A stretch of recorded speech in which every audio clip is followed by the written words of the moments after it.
2024 Kerala engineering എൻട്രൻസിൽ Pala brilliant study സെന്ററിന് മിന്നുന്ന വിജയം. 7 വിദ്യാർത്ഥികൾ 100% സ്കോർ കരസ്ഥമാക്കി. ബ്രില്യനിലെ 500-ലധികം വിദ്യാർത്ഥികളാണ് 99% മുകളിൽ സ്കോർ നേടിയത്.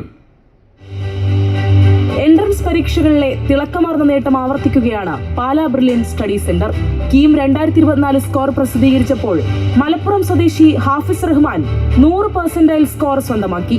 ഹാഫിസിനെ കൂടാതെ ആലപ്പുഴ സ്വദേശികളായ ദേവാനന്ദ്, നെവിൻ സിബി, കോട്ടയം സ്വദേശികളായ അലൻ ജോണി, റിയ അനി റുബർട്ട്, ജോർഡൻ ജോയ് എന്നിവർ 100% സ്കോറോടെ മികവാർന്ന പ്രകടനം കാഴ്ചവെച്ചു.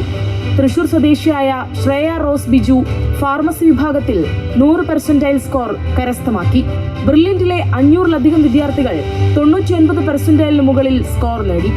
ഈ വർഷത്തെ നീറ്റ് പരീക്ഷയിൽ ബ്രില്യന്റിലെ 4 വിദ്യാർത്ഥികൾ 720 മാർക്കോടെ ഓൾ ഇന്ത്യ തലത്തിൽ 1ാം റാങ്ക് കരസ്ഥമാക്കിയിരുന്നു. NEET, JEE main, JEE advanced, IISER, KEAM ഉൾപ്പെടെയുള്ള എൻട്രൻസ് പരീക്ഷകളിലെ ചരിത്ര വിജയത്തിലൂടെ ദേശീയ തലത്തിലും സംസ്ഥാനത്തും എതിരില്ലാത്ത നേട്ടമാണ് പാലാ ബ്രില്യന്റ് സ്വന്തമാക്കിയിരിക്കുന്നത്. 24 കോട്ടയം. സംസ്ഥാന എഞ്ചിനീയറിംഗ് പ്രവേശന പരീക്ഷയിൽ നേട്ടവുമായി പാലാ ബ്രില്യൻ സ്റ്റഡി സെന്റർ. ബ്രില്യൻസിൽ പരിശീലനം നേടിയ 7 വിദ്യാർത്ഥികൾക്കാണ് 100% മാർക്ക് ലഭിച്ചത്. ജെഇഇ പരീക്ഷയിലെ മിന്നുന്ന നേട്ടത്തിന് പിന്നാലെയാണ് മലപ്പുറം സ്വദേശി ഹാഫിസ് റഹ്മാൻ കീം പരീക്ഷയിൽ 100% സ്കോർ സ്വന്തമാക്കിയത്. ചങ്ങനാശ്ശേരി പ്ലാസിഡ് വിദ്യാവിഹാർ വിദ്യാർത്ഥി ദേവാനന്ദാണ് 100% സ്കോർ കരസ്ഥമാക്കിയ മറ്റൊരു മിടുക്കൻ. മാന്നാനം കെഇ സ്കൂൾ വിദ്യാർത്ഥി Nevin Siby, Pala Chavara CMA public school വിദ്യാർത്ഥി അലൻ ജോണി എന്നിവരും 100% സ്കോർ എന്ന നേട്ടം സ്വന്തമാക്കി. ബ്രില്യൻ റിപ്പീറ്റർ ബാച്ചിൽ പഠിച്ചിരുന്ന കോട്ടയം സ്വദേശികളായ റിയ അനി റുബർട്ടും ജോർഡൻ ജോയിയും 100% സ്കോറോടെ കീമിൽ മികവാർന്ന പ്രകടനം കാഴ്ചവെച്ചു.